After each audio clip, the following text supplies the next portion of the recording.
It is a cool night in San Luis Obispo, California, in late May of 1996. College houses spill light onto narrow sidewalks near the edge of campus. Music drifts from open windows.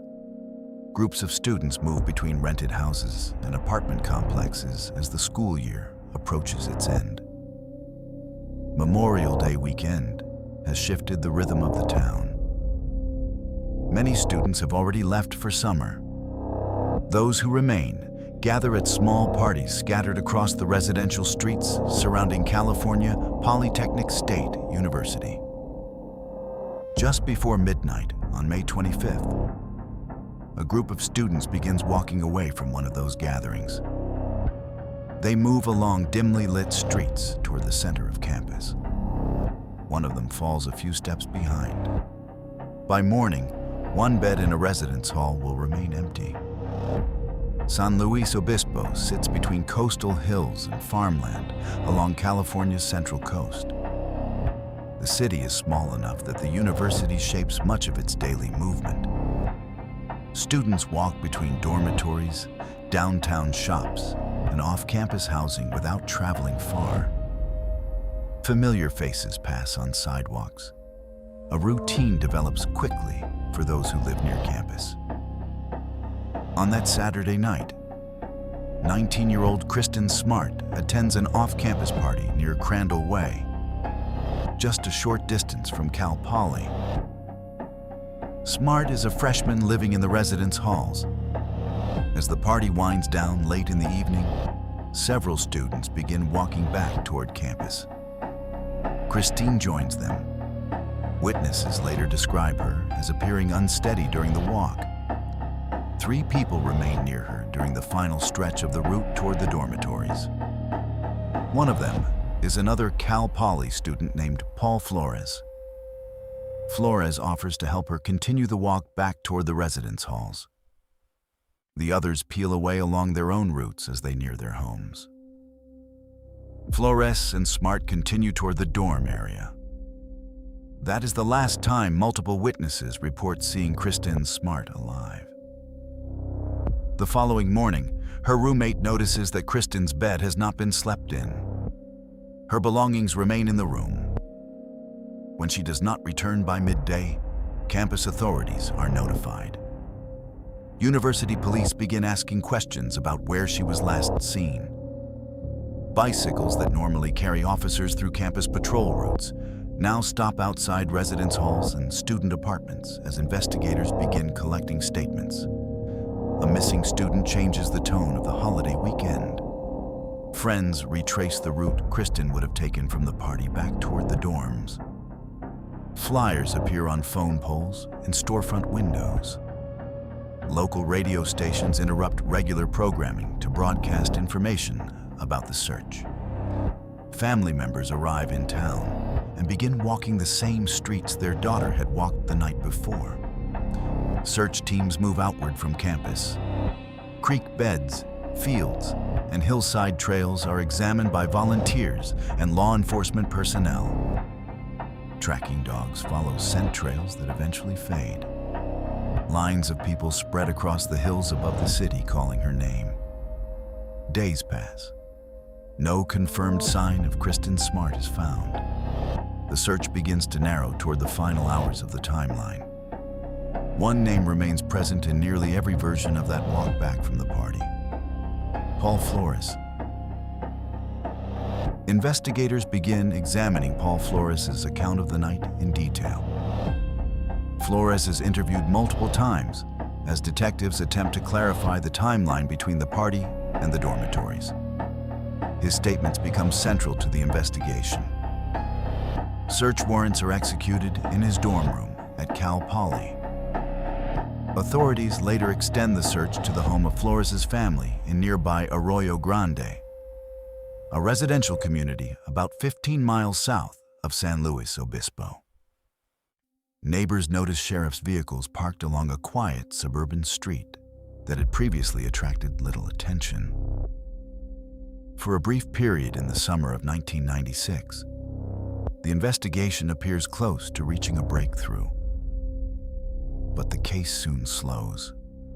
No body is recovered.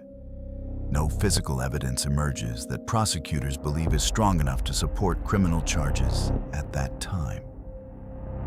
Without a confirmed location for Kristin Smart or forensic evidence linking a suspect to her disappearance, the investigation remains open but unresolved. The years that follow stretch the case into a different kind of timeline. San Luis Obispo continues its seasonal rhythm. New students arrive each fall, many of them unaware at first of the events that took place in 1996. Over time, Kristin Smart's name becomes part of campus safety discussions and orientation programs. The disappearance becomes a cautionary reference for students walking between downtown and the university after dark. Meanwhile, Kristin's family remains active in the search for answers. They continue organizing volunteer searches and maintaining public attention on the case, even as national media coverage fades. Local law enforcement periodically revisits the investigation. In the early 2000s, detectives re-examine evidence and conduct new interviews. Technological tools unavailable during the initial search are introduced into the investigation. Ground-penetrating radar is used to examine areas near the Flores family residence in Arroyo Grande. Excavations are conducted in several locations. None of those searches produce evidence capable of resolving the case. The house becomes a location that residents recognize as connected to the long-running investigation. Drivers slow as they pass, aware of the attention it has received over the years. The timeline continues to extend. In 2016, on the 20th anniversary of Kristin Smart's disappearance, local authorities publicly confirmed that the investigation remains active. Detectives review old witness statements and examine new tips that have emerged over time. Advances in digital evidence management and forensic analysis allow investigators to reevaluate information collected during the original inquiry.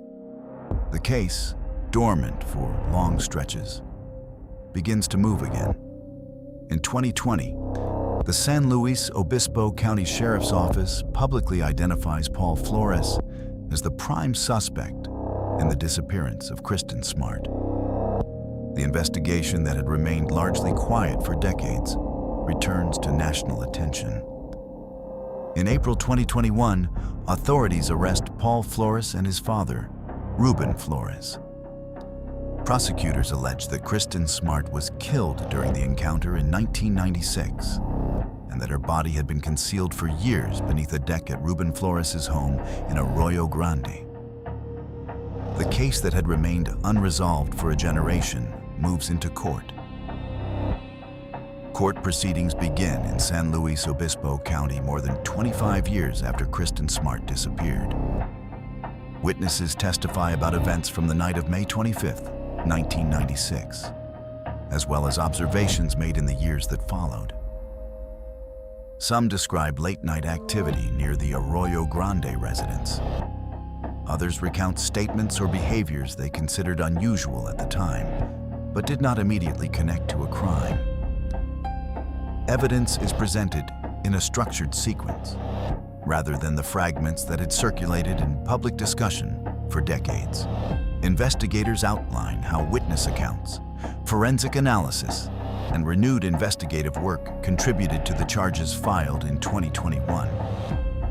The trial focuses on whether those elements collectively establish responsibility for Kristin Smart's death. In October 2022, a jury convicts Paul Flores of murder. Ruben Flores, who had been charged as an accessory after the fact, is acquitted. The verdict arrives 26 years after the night Kristin Smart did not return to her dormitory. Yet, one central fact remains unchanged. Kristin Smart's body has never been recovered. The legal record now includes arrest documents, trial transcripts, and sentencing orders. Those records document the investigative work that eventually produced a conviction. But the decades between the disappearance and the verdict remain largely visible only through community memory. Candlelight vigils held in downtown plazas, volunteer searches that crossed hillsides above the city, public appeals made by Kristin Smart's family as years passed without answers. The case illustrates a challenge that investigators often face in long-term missing person investigations. When a body is not immediately located, establishing definitive forensic evidence can become significantly more difficult.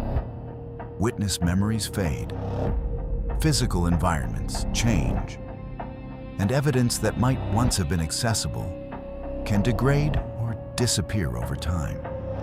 Yet, some investigations continue through sustained review of existing records and the gradual accumulation of new information. San Luis Obispo continues its routines. Students still walk between downtown and campus on warm evenings. Coffee shops open early for morning classes. Coastal fog drifts across the hills before the sun clears it away. The route between campus housing and the streets where parties once took place remains the same distance it was in 1996. But for many residents, that path carries an added layer of history, not marked by signs or memorials, marked by memory. The official timeline of the case fits into a narrow line within a court record. But the city experienced it as thousands of ordinary days, while the search for answers continued in the background. A single walk home became a question that lasted for decades. And the record of that question now sits in court files that document how long an unanswered night can remain present inside a community.